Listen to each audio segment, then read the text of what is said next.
여러분 안녕하십니까? 우리 시간 제가 부흥이라는 주제를 맡은 도광록 목사입니다. 우리 한번 부흥은 뭐 이렇게 가르침으로 되는 것 같진 않고 이 시간 제게 시간이 최대 30분 정도 주어졌는데 부흥은 경험해야 한번 따라합니다. 부흥은 경험해야 한다. 한번 따라하겠습니다. 아나조 프레오. 한 번 더 합시다. 아나조 프레오. 아나조 프레오라는 단어는 다시 불을 붙인다라는 단어입니다. 사도 바울이 로마 대화재가 AD 64년에 있었는데 그때 기독교인들이 모든 그 책임을 전가받으면서 그 바울이 주동자로 몰렸어요.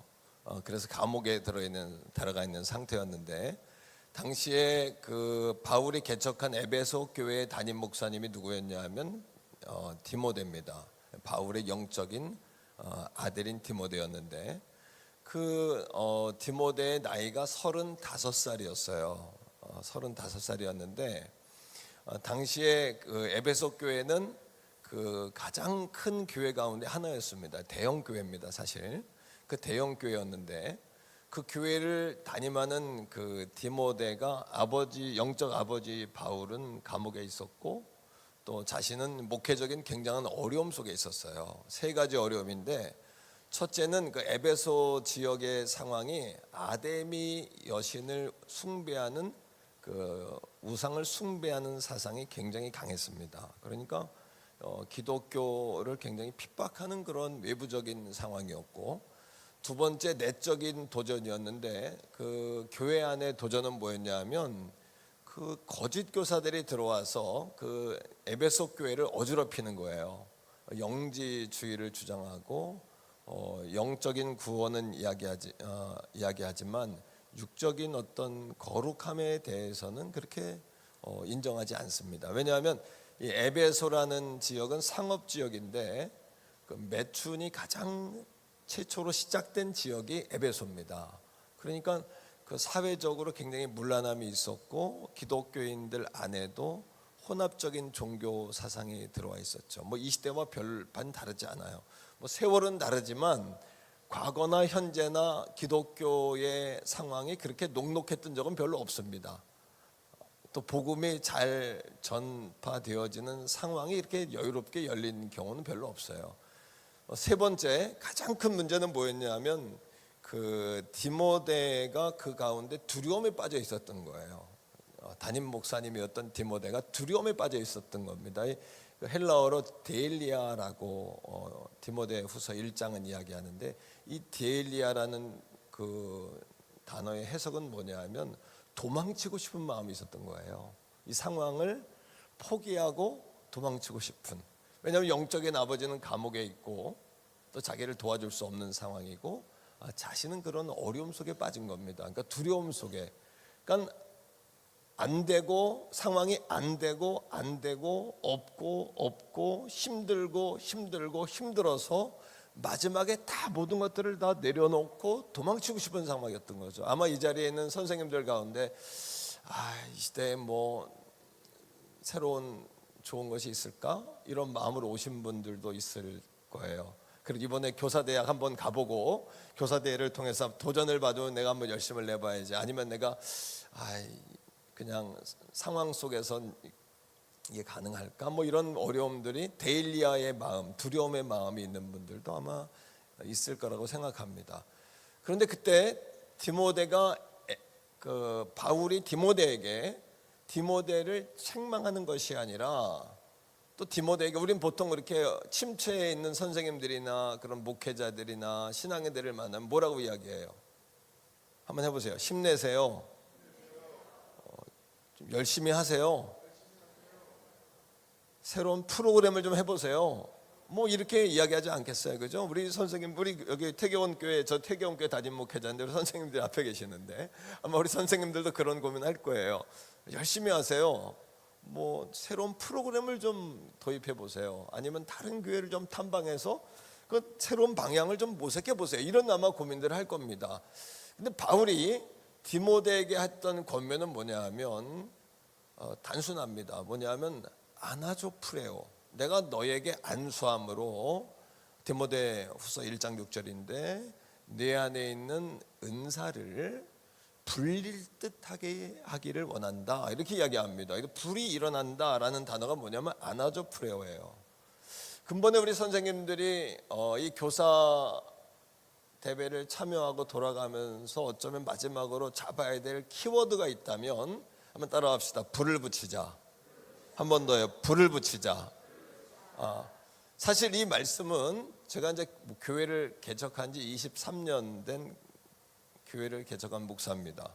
이래봬도 교회를 개척한 지 33살에 교회를 개척했어요. 23년을 목회하면서 제 자신에게 날마다 묻는 두 가지가 있어요.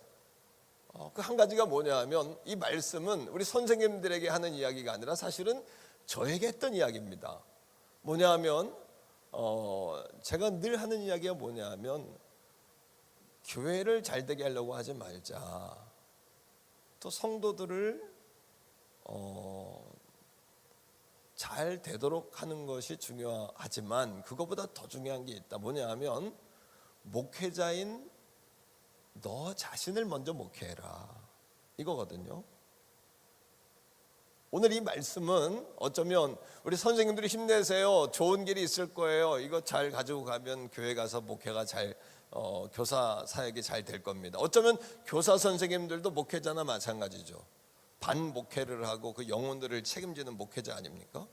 그렇다면 이것은 제가 한 질문 한번 따라해 보세요. 목회자인 너 자신을 목회해라.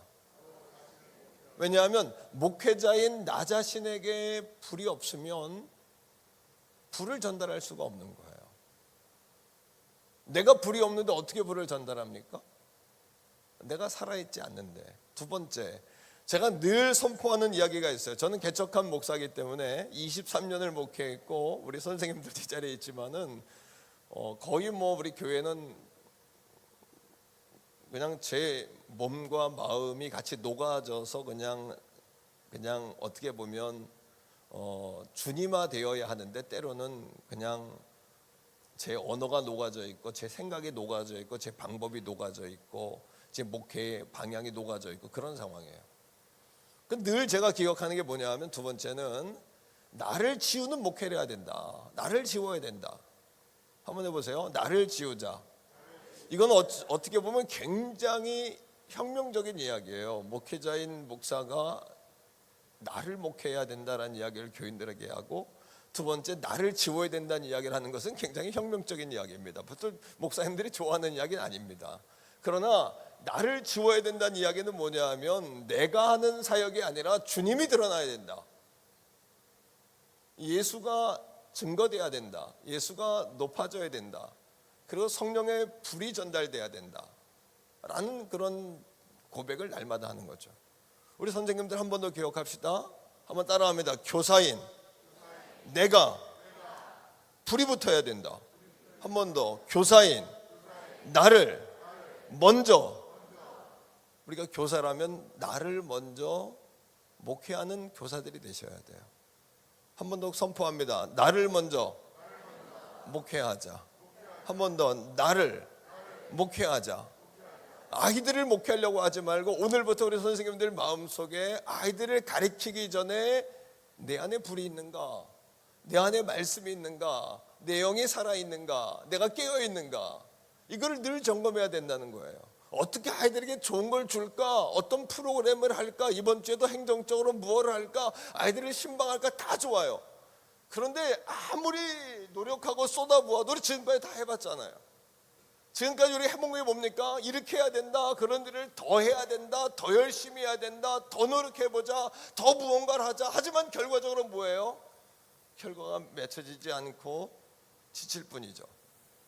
근데 지치지 않고 계속할 수 있는 사역의 비밀은 어디에 있냐면, 오늘 우리가 붙잡고 가야 될 키워드는 어디에 있냐면 뭘까요? 교사인 나를 먼저 뭐하자? 목회하자.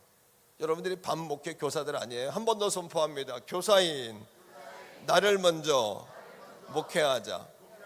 그렇다면 오늘 말씀은 여러분들에게 하는 이야기가 아니라 저는 저에게 하는 이야기입니다.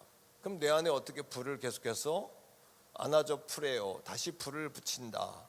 여기엔 네 가지 속성이 있어요. 한번 따라해 보세요. 점화하다. 불을 어떻게 하면 점화할까? 두 번째 따라합니다. 소생하다.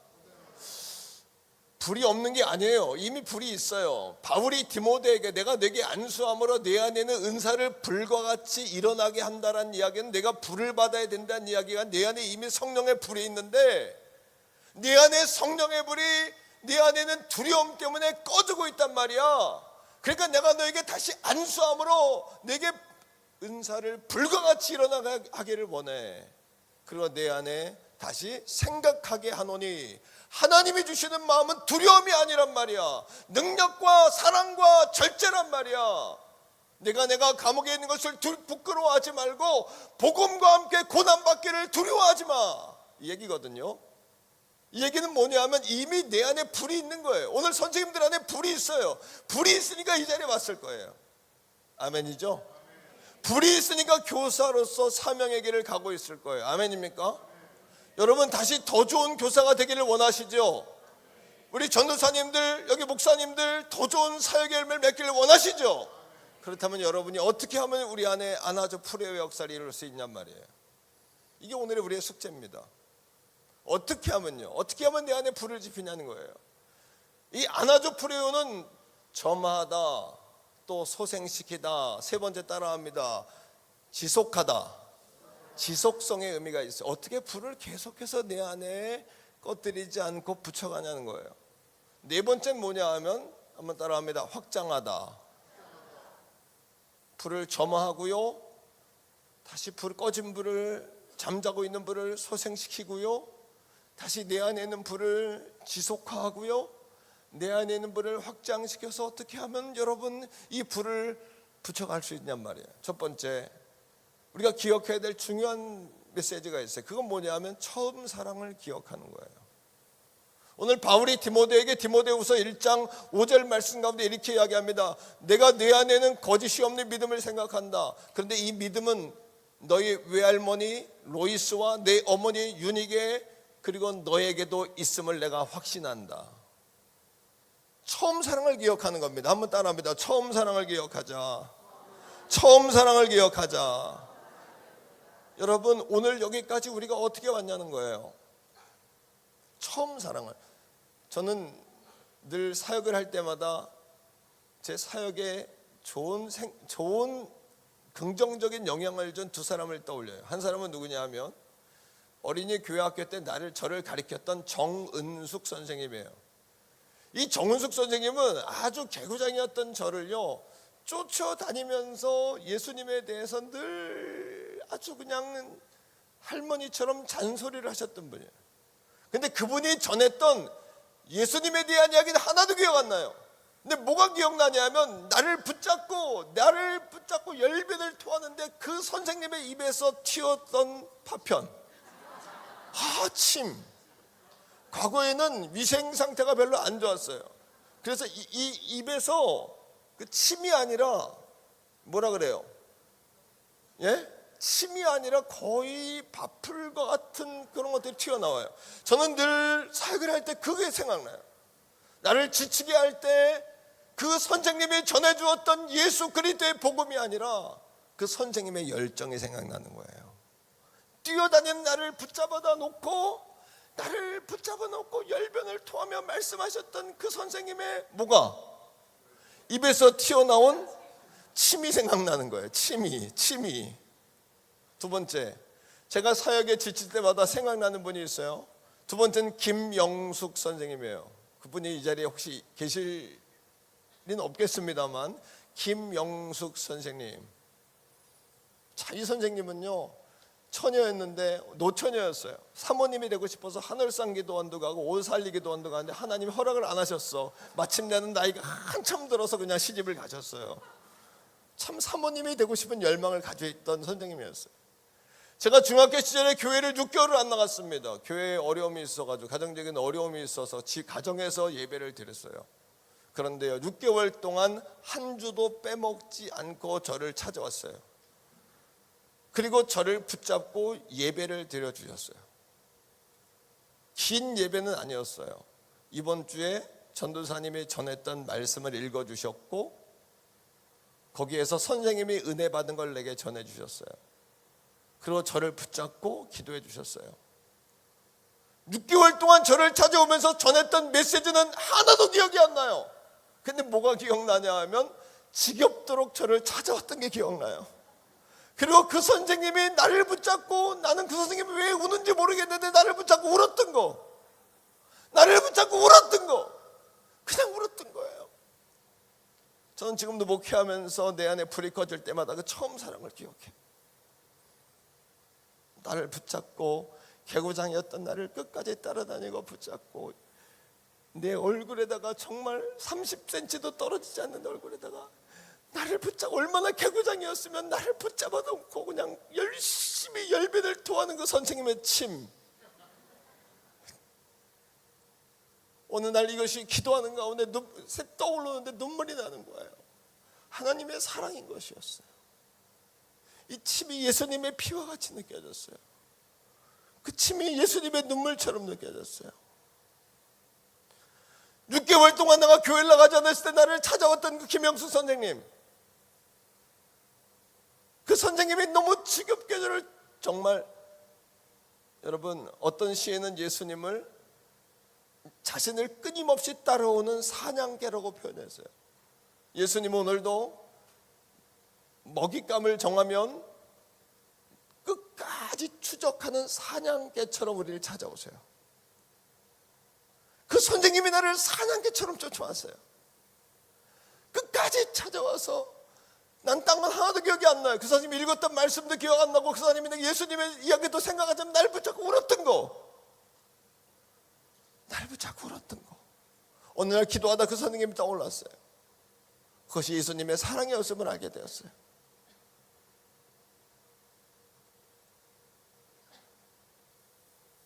오늘도 이 교사 대회를 통해 우리가 많은 걸 배웠습니다. 목사님, 그동안 기도해봤어요. 우리도요, 기도 다 해봤단 말이에요. 그러나 여러분, 기도했던 것과 여러분의 안에 불이 있어야 되는 건 다릅니다.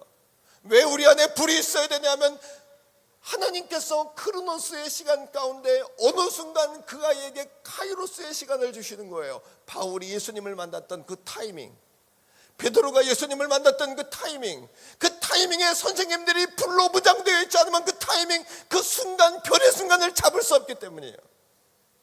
아멘 좀 합시다. 말씀이 너무 은혜로우면 아멘이 안 나오더라고요. 아멘 좀 합시다 우리. 아멘. 할렐루야. 두 번째입니다. 오늘 말씀은 목사인 나를 목회하는 원리이기도 해요. 어떻게 하면 내 안에 불을 유지할 것인가. 두 번째, 따라합니다. 십자가를 바라볼 때, 십자가를 바라볼 때 우리 안에 불이 붙는 거예요. 나를 바라보면 낙심이에요. 목사인 저도 날마다 갈등 가운데 삽니다. 내가 말씀을 전할 자격이 있나? 특히 전도사님 시절에 저는 20살 때부터 청년부를 맡았어요. 신학교에서 배운 거를 그 주에 가서 교인들에게 전해야 되는 청년부를 맡아서 20살 때부터 지금 이 나이까지 교회 안에서 청년들과 교인들과 함께 살아왔어요. 제겐 젊은 시절이 없어요. 그냥 교인들과 함께 살아온 시절이 젊은 시절이에요. 많은 갈등이 있죠. 청년의 정욕과 연약함과 부족한 모습들. 하지만 나를 바라보면 절망이에요. 어느 날 개척해서 낙심이 돼서 기도해 갔어요. 하나님, 내가 목회를 더 이상 할 수 없을 것 같습니다. 하나님, 제가 목회를 할 수 있을까요? 사람들이 오지 않습니다. 하나님, 내가 말씀을 전해도 사람들이 변화되지 않는 것 같습니다. 성도들끼리 너무 싸웁니다. 어느 날은 목사를 앞에 앉혀놓고 자기들이 식당에 가서 멱살 잡고 막 싸우더라고요. 난 자괴감을 느꼈어요. 내가 나이가 어려서 그런가? 아마 디모데의 마음이 그랬을 겁니다. 연소함, 마음의 두려움, 자괴감. 아무리 말씀을 전해도 변하지 않는 것 같아요. 하나님께 기도했어요. 하나님, 나는 약해요. 하나님, 나는 부족해요. 난 연약해요. 나는 가난해요. 나는 무지해요. 이런 고백들 날마다 하고 사시죠. 그때 하나님께서 제게 하신 메시지가 있어요. 하나님, 내가 약합니다. 그때 하나님이 제게 주신 음성이 있어요. 아들아, 나는 강하다. 아버지, 나는 무지해요. 나이가 먹어 이제 50 중반이 넘었는데도 오늘도 나는 어린아이 같아요. 하나님, 나는 어린아이 같아요. 나는 부족해요. 그때마다 하나님 제게 말씀하세요. 아들아 나는 완전하다. 하나님 나는 가난해요. 하나님 나 할 수 있는 게 아무것도 없어요. 하나님 나는 불안해요. 늘 연약해요. 염려투성이에요. 그때 하나님 제게 하시는 말씀이 있어요. 아들아, 제가 이 대목에서 통곡을 했어요. 나는 아들아 나는 내 아비다. 내가 네 아버지다. 스펄전 목사님의 이야기대로 우리가 십자가를 바라볼 때 비둘기가 날아오는 것이에요. 오늘도 예수님의 십자가를 바라볼 때 그 십자가 안에 나의 연약함이 가려진 줄로 믿습니다. 여러분, 그 우리 연약함들이 가려지는 것이에요. 그리고 거룩한 성령의 비둘기가 우리에게 날아오는 거예요. 선생님들, 전도사님들, 목사님들 사역을 할 때 얼마나 우리 자책감이 옵니까? 그러나 나는 약하나 주님은 강하시다. 나를 보면 절망이지만 십자가를 보면 소망이 생기는 것이에요. 결론입니다. 시간 관계상 꽁죽 띱시다. 결론으로 이 부흥의 역사, 불의 역사는 따라합니다. 불의 역사는 한 사람이 놀라운 역사를 만드는 나비효과와 같다. 아멘. 1904년에 여러분 제가 영국의 웨일즈라는 지역을 가봤어요. 모리아 교회라는, 오늘날로 얘기하면 스완지시티라는 도시입니다. 해변이 있고 탄광이 있어요. 정말 오지예요. 영국 런던에서 하루길을 차를 가지고 가야 되는 영국의 끝자락 웨일즈, 거기에 모리아 교회라는 곳이 있습니다. 어느 날 여러분 10대 후반에 이반 노보츠라는 신학생이 청년들을 모아서 기도하기 시작해요. 하나님의 불은요, 따라합니다. 하나님의 시선과 우리의 갈망이 만나는 그 자리에서 하나님의 성령의 불은 하나님의 시선, 오늘도 어디에 불을 내려야 할까 찾으시는 하나님의 시선, 그리고 하나님 부족하지만 우리를 들어 사용하여 주시옵소서. 나를 교사로 부르셨사오니 내게 불을 더하여 주옵소서. 불을 더하여 주시옵소서. 불을 붙여 주시옵소서. 주의 사명을 감당하고자 하니 불을 주시옵소서. 갈망하는 그 자리에 임하는 거예요. 한번 따라합니다. 하나님의 시선과 우리의 갈망이 만나는 그 자리, 그 지점에 성령의 불이 오는 것이에요. 오늘 이 자리가 그 지점이 되기를 주의 이름으로 축복합니다. 여러분, 하나님의 성령은 우리의 바람과 성령의 불이 만나는 그 자리에서 확장성을 갖는 거예요. 그 자리에 기도했던 이반 노보츠와 17명의 청년들이 하나님 우리를 꺾고 하나님의 나라와 교회를 세워 주옵소서. 이 고백에 성령의 불이 맺버렸어요. 놀라운 것은 그 시골에 5개월 동안 10만 명의 사람들이, 순례객들이 부흥의 불을 맛보기 위해 찾아왔다는 것이. 따라옵니다. 불이 있으면 온다. 불이 있으면 어두운 밤, 어두울수록 작은 불일지라도 빛을 발하는 것처럼 추운 이 시대에, 어두운 이 시대에 그 작은 불이 있으면 사람들이 불을 밝히는 그 자리에 찾아오는 것처럼 불이 있으면 사람이 오는 것이에요. 문제는 불이란 말입니다. 그 불이부터 1906년에 인도로 갔어요. 카시 지역 라마마이라는 묵티 공동체, 구원이라는 이름을 가진 공동체, 과부들의 모임이에요. 거기에 여러분 라마마이라는 20대 초반의 과부가 하나님을 향해 손을 들어 기도하는 거예요. 하나님, 우리를 쳐서 십자가의 영광을 나타내 보여 주옵소서. 십자가의 영광을 보여 주시옵소서. 그 영광에 성령의 불이 임하는 거예요. 그 불이 거기서 끝난 것이 아닙니다. 1906년에 미국으로 가죠. 아주사 거리에 여러분 시모라는 애꾸눈에 눈이 한쪽이 없는 여러분 유색인종의 목사가 유색인종들을 모아 말씀을 전하라고 할 때 성전을 내주지 않는 거예요. 마국간에 모여 그들이 기도하기 시작합니다. 거기에 성령의 불이 붙었어요. 그 불이 1907년에 평양의 장대현 교회로 붙어서 이 대한민국에 성령의 불이 임한 것이에요. 오늘도 하나님의 성령의 불은, 오늘 여러분들이 교사 대회를 통해 붙은 그 불이 여러분들의 교회로, 가정으로, 도시로, 민족으로, 열방으로 여러분들이 맡은 그 아이로 붙어가기를 주의 이름으로 축원합니다. 주의 이름으로 축원합니다.